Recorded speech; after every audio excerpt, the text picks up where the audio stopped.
Good morning, good morning, good morning. Good morning. I trust everyone is doing well, and I just want to take a moment for the audience that's online. Someone said that they couldn't hear, and I want to make sure you hear because the Lord is moving this morning.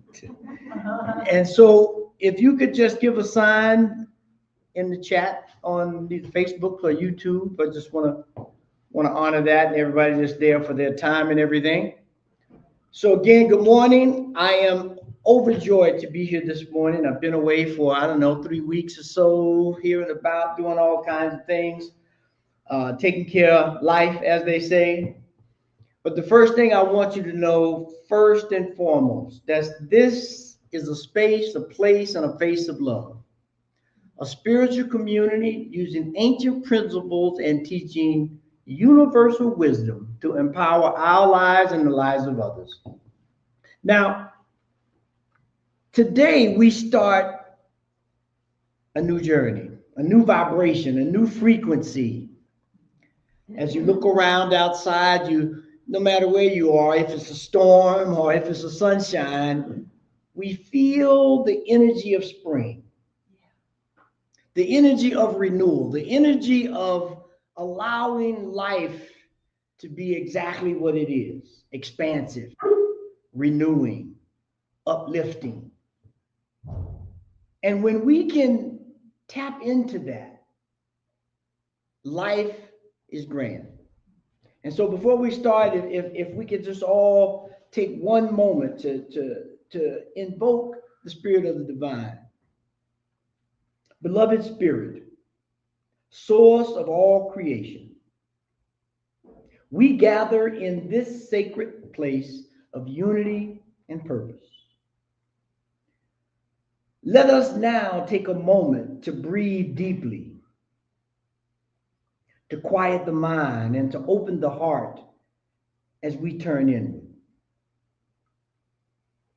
Divine Spirit, we acknowledge your presence within us and all around us, acknowledging that you are the soil for all possibilities. In this moment, we release all things that hinder us from reaching and realizing the infinite potential that is already us. We affirm that our consciousness is fertile ground, ready to enrich with faith, wisdom, and inspiration. Knowing that all things are possible and every dream is attainable, we ask you for your courage to change, for your courage to be renewed, to follow the inner light that aligns us with the flow of life. In gratitude, we listen, we trust, and we obey the very word of the divine mind of God. And so it is. Amen. And so today we start a new theme for the month: cultivating your future. Cultivating your future. And today we're going to look at the very foundation of any cultivation in that soil. So we're going to find out how to enrich the soils of possibility. Enrich the soils of possibility. Now, I want to start with a story. There's this ancient story where a traveler, much like us, was taking a road and came across an ancient garden filled with all delights, flowers and fruits and all manner of things. And when he passed the garden, he saw an old gardener. And he looked at the garden and said, I want my garden to be just like that. So he goes over, he talks to the old gardener and asks him, how do I get my garden to look like your garden? What do I need to do? And the old gardener sat there for a while, and as old ancient masters do, they just sit there and look at you, look at them, trying to ask to themselves, why did they ask that question? Have they not been paying attention? And so after a while, he raised his head and he said, life is like a garden, and garden is like a life. So if you want to cultivate a garden that's filled with all the lights, bees and birds and flowers and fruits and vegetables, you must first plant seeds of truth. Once you've planted seeds of truth, then you must water it with wisdom and patience. And in due time, the sun will come out and it will radiate inspiration, life itself, to begin to unfold. So as we begin to look at what it takes to grow this kind of life, this kind of garden, if you will, Ernest Holmes was masterful in his seed soil plant description of life, description of unfolding, description of becoming, because it is in that idea we begin to learn. Now, I don't know how many of you come from farms or like gardening or any of that kind of stuff, but now's the time. If you don't do it now, now's the time, right? As they say in the South, the sap is rising. The sap is rising. So right now is when it's at its sweetest. And so when we cultivate land, when we cultivate the ideas of possibility, the first thing that we have to do, the first thing that we must give over to is examination. We have to examine the soil to make sure it's good soil. We have to examine the seeds to make sure the seeds are ready. Sometimes we even grow seedlings, and these are ideas we plant in our mind about how we can overcome a challenge, how we can get rid of a habit, how we can call on the mind of God to move. Ernest Holmes says it's all mind. In ancient Egypt, they say it's all mental. Because if you can't see it, and seeing it is just another word for feeling, tasting, imagining, conjuring, dreaming, anything that creates an image in your mind of what's possible. All dreams are attainable. If you can see it, you can believe it, you can make it happen.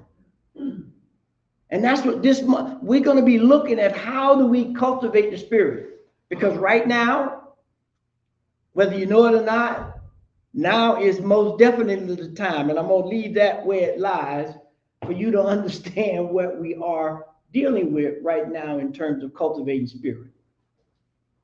So I want to show this first slide. This is by Seneca the Younger. He was a Roman philosopher, and he said, as the soil, however rich it may be, cannot be productive without cultivation, so the mind without culture can never produce good fruit. You see, in ancient times, there was this idea of as above, so below, as within, so without. That got translated into law of correspondence, which we use to understand. That's exactly what this is. There are a million metaphors to say, if you don't cultivate nothing within, there's nothing coming out. Ernest Holmes said, if you plant tomatoes, you get tomatoes. If you are not willing to cultivate your life, I don't care what situations you are, I don't care where you might be, it ain't working. I've never planted a garden without seeds. Never. And even though weeds may come up, if I don't plant nothing, somebody put the weed there. Might be you, might be me, I don't know. Somebody did it. Somebody put ideas in our minds to keep our seeds from germinating, from taking root. But, you know, one of the things that took me away from the community for a couple of weeks was a relative of mine died, cousin.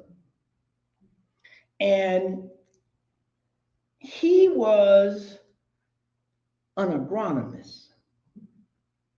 Now, I don't know if some of y'all that country folk like me, agronomist is just a soil scientist, the county agent, right? If you ever used to watch some of them old shows, they had the county agent will come by.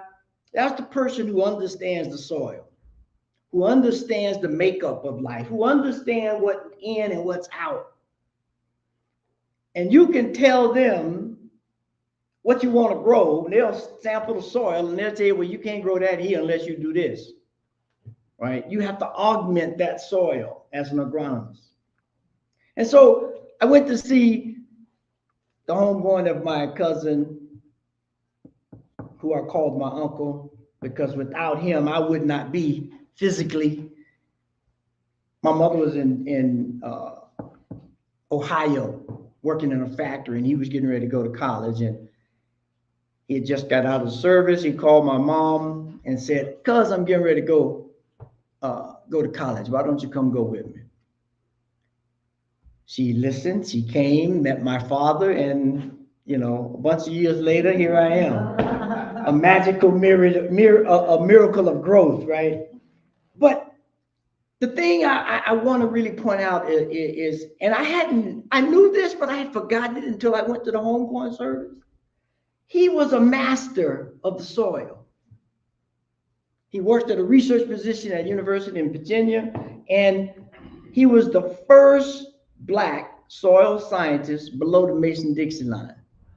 Now, if you know anything about history, if you don't, go look up what Mason-Dixon line is and see what that gets you. He was also the first Black to work in soil science in the Shenandoah Valley of Virginia. And that's just a short list of his accomplishments of understanding the soil, understanding your consciousness, understanding your environment, understanding what it is you're trying to grow so that you can be successful. As we said in the invocation, there are no dreams that are not attainable. Somebody said, if you can see it, you can believe it, it can happen.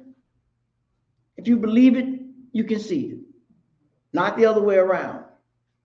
I don't need to see it to make it happen. When you plant the seed, you trust somebody who gave you the seed, that it's an apple seed or a tomato seed or a peach seed. Well, peach seed might be a little different, I guess, right? That's pretty substantial.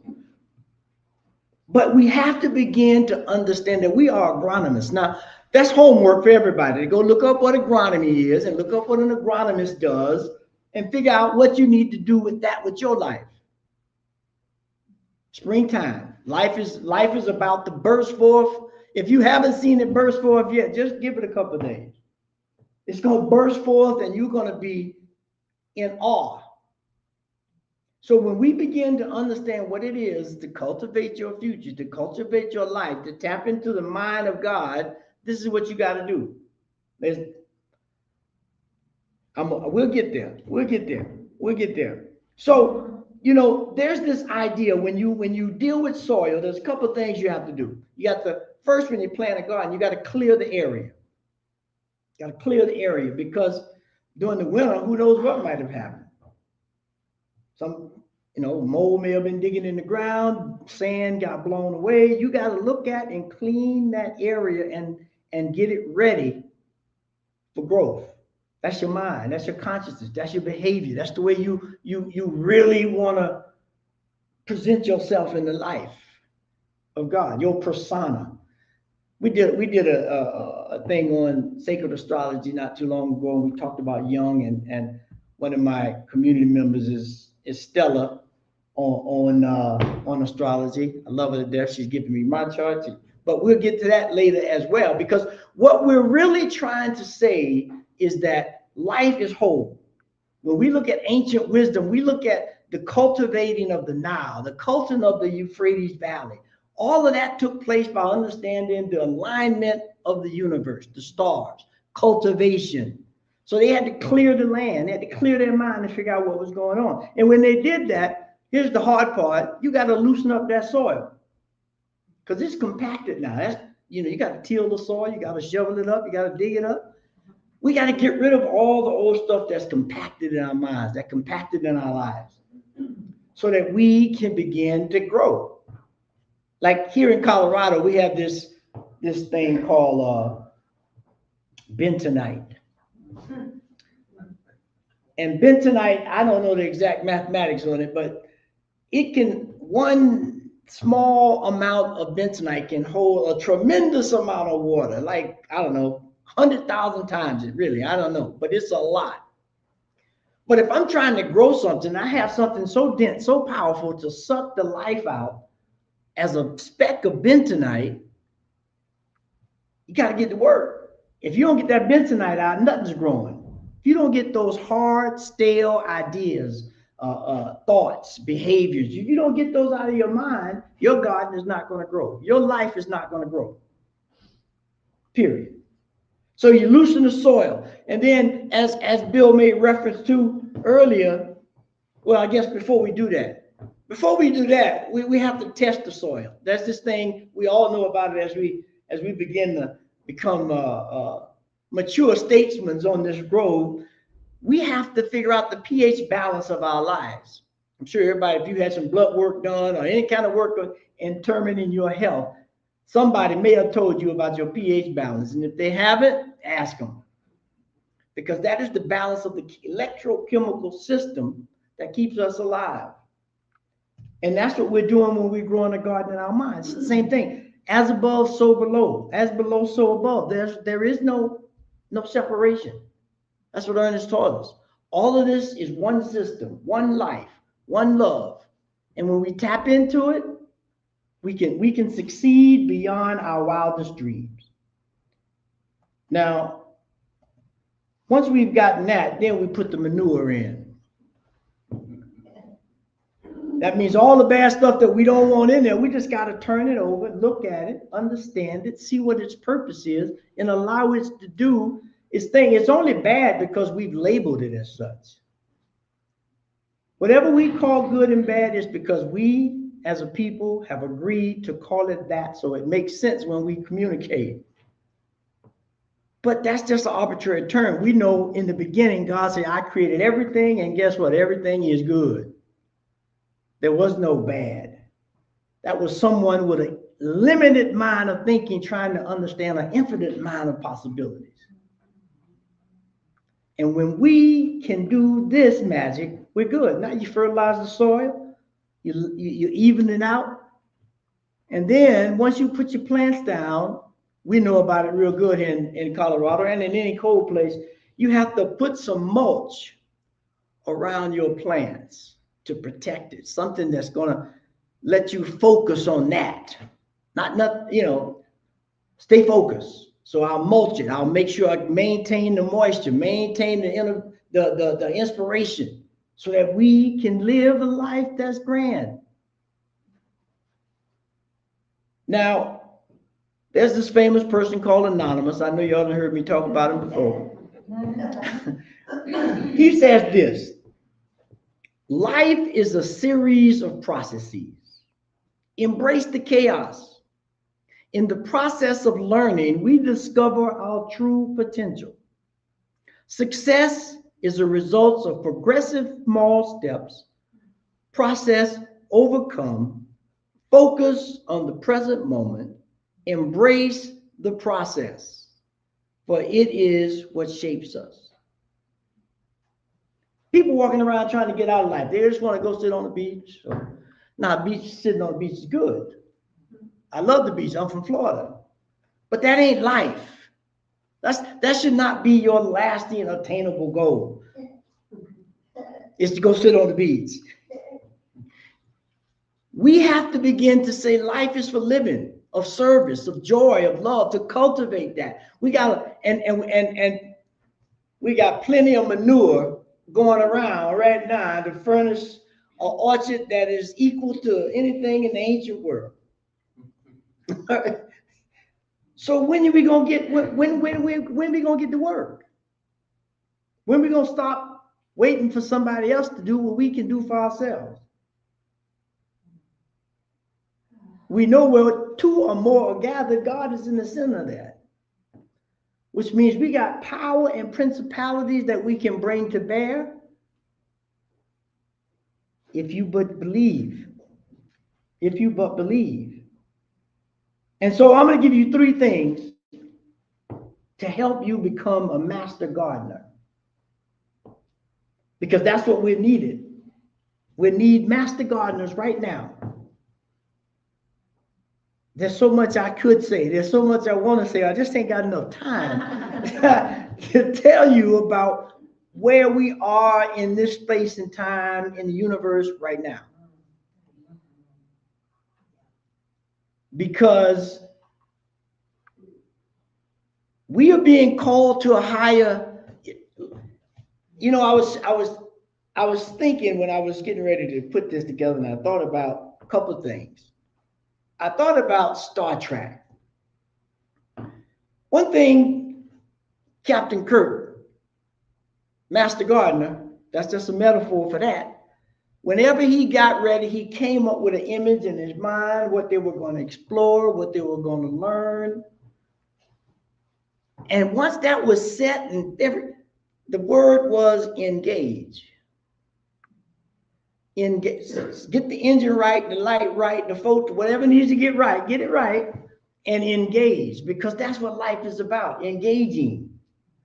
Not just resting is just one aspect of a whole spectrum. That ain't the goal.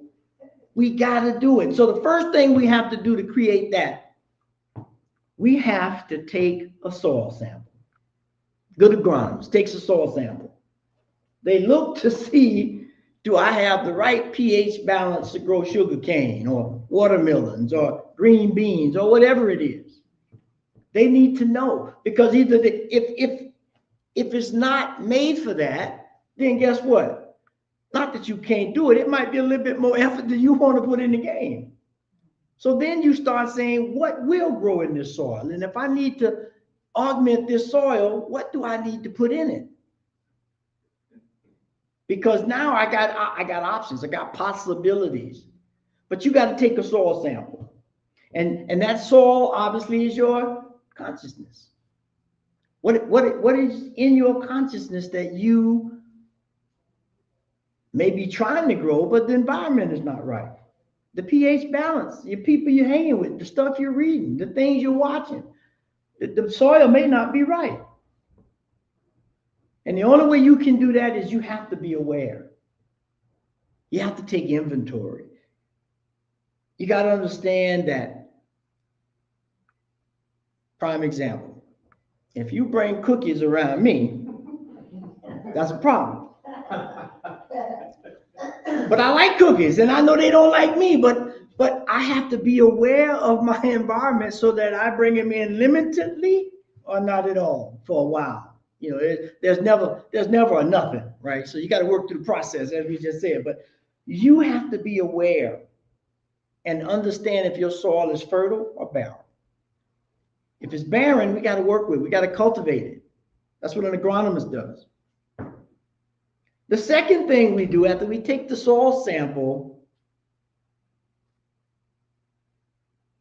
we have to figure out what's needed to grow a garden. I done did the soil sample. I got great soil. Now, what does it take to grow a garden? Well, you need some tools. You need some seeds. You might need some more fertilizer, depending on what's happening with the soil. But at the end of the day, you have to get your stuff together. You have to be there and put it in place so that you're ready to go. Now, Gene Houston says this. Gene Houston says that just as you would not neglect seeds that you planted with hope, that they will bear fruits, vegetables and fruits and flowers, so much you attend to the nourishing the garden of your becoming. So we got the soil ready. Now you got to tend to the garden. You got to get your tools. You got to get the stuff that you need to make a garden grow. And when you do that, you have to be thoughtful. You got to be conscious. And then there's the last. You know, I always say the last for the worst for the last. However they say that. You got to do some work. Somebody got to go dig. Somebody got to go weed. Somebody got to go water. That's how that happens. That's how you come up with a garden. You see now, you'll see them all over the place. You'll see these magazines with gardens, with the plot all laid out. What seeds I'm gonna put in what place, because they've already paid attention to the sun. They know where to get the most sun on this side and that side if you don't have direct sunlight. right? If you're not constantly involved in conscious things, and we're being bombarded by all the craziness that's going on. I got to make sure I got my garden laid out, because that way I can go and close some stuff down. That's what it means. What does it take to get your garden? Ernest Holmes says this: we are bound by nothing except belief. All that spirit is and has and does is accessible to everyone. Belief in limitation is the only thing that limits us. When I'm planting my garden, I'm planting with great confidence that my seed's gonna grow. I need to know what it takes to grow a good garden. How to enrich the soil, how to add things to it, how to pay attention. And now there's a thing, and this is a good one. People have gardens, and to make sure that they grow, they go buy ladybugs, and they go buy bees, and they go buy butterflies, and just put them in the air. These images, these insects, these signs of cultivation, creativity, lightness, spiritualness, working. Another homework assignment. I'm so full today. Go home and do a study on all 301 on what ladybugs, bumblebees, and butterflies do to keep this planet alive. To keep you and me eating and breathing. Then you'll begin to say, ooh, I need to get me some butterflies or something. Because life is prime. Life is prime. Now, once we understand what it needs to grow, we've cultivated the soil, now the real work happens. You have to become a master gardener. You got to go to work. There is no substitute for hard work. Let me just say it like that. There's no substitute for that. You look at anybody in life that you admire, that you think is great or whatever. You know, they may be, if they're entertainers, they may be flashy or whatever. But at the end of the day, if you talk to all of them, they'll tell you, I had to work my butt off. I had to work my butt off, because without it, there's nothing that's going to separate me from someone that's just not taking it seriously. That's what the master teacher, Jesus, taught us. These things I can do, you can do it too. But you got to practice. You got to believe. You got to want to be and engaged in a life of oneness, of wholeness, of togetherness. Dare I say the word diverse? Because that's life. That's what life. Every plant in the garden creates life that grows together. So we have to start to become master gardeners. We have to start with intention, visualization, practice, and trust. Trust in an unseen force, an unseen law. We say we're spirituality advocates. There are no visible spiritual laws. They're all unseen, but we see them by the practice of them, by applying them in our lives, by moving in a way that there is no doubt there is a law called gravity. Nobody's climbing on buildings saying gravity doesn't exist, I'm jumping off, because no. That's an invisible law that is always in effect, whether you know it or not. So we better become masters so we can know it, so we can know how to use it, so we can know when, you know. I got all my favorites today. One of my favorite songs is that song. I'm gonna just sing a verse. I bet you know it. You got to know when to hold them, and you got to know when to fold them. You got to know when to walk away. You got to know when to run. There'll be no counting of your money while you're sitting at the table. There'll be time enough for counting when the deal is done. When we've checked out of here, deal is done. You ain't getting no more cards. We have to be real about this. You want to look back, and you want others to look back at your life and say, like in the beginning, that ancient gardener sitting in that ancient garden that's created a masterful life, and people are looking at it, trying to determine, how do I grow a garden just like that? Einstein said this: only one who devotes himself to a cause with his whole strength and soul can be a true master. For this reason, mastery demands all of a person. It demands all of you. So as we begin to pay attention and begin to become the masters of our garden and understanding the soil, I want us to know that this is a time for celebration and sharing. That's what springtime is. That's what Easter is. That's what Earth Day is. That's what Arbor Day is. That's what all these holidays that are in this month, they're coming up in a few days. Arbor Day for trees, and Earth Day for protecting the unity and oneness of this place, and Easter for resurrection, and all of this is what life is about. And you have to engage, because without it, it ain't no fun. It ain't worth living. So let's continue to understand that, to move in that direction.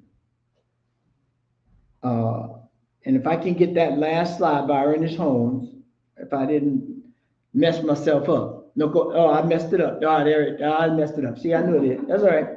Don't worry about it. I'll remember, which says, as you think, so shall you become. As you continue to think, so shall you remain. So as we cultivate this ongoing process in this close,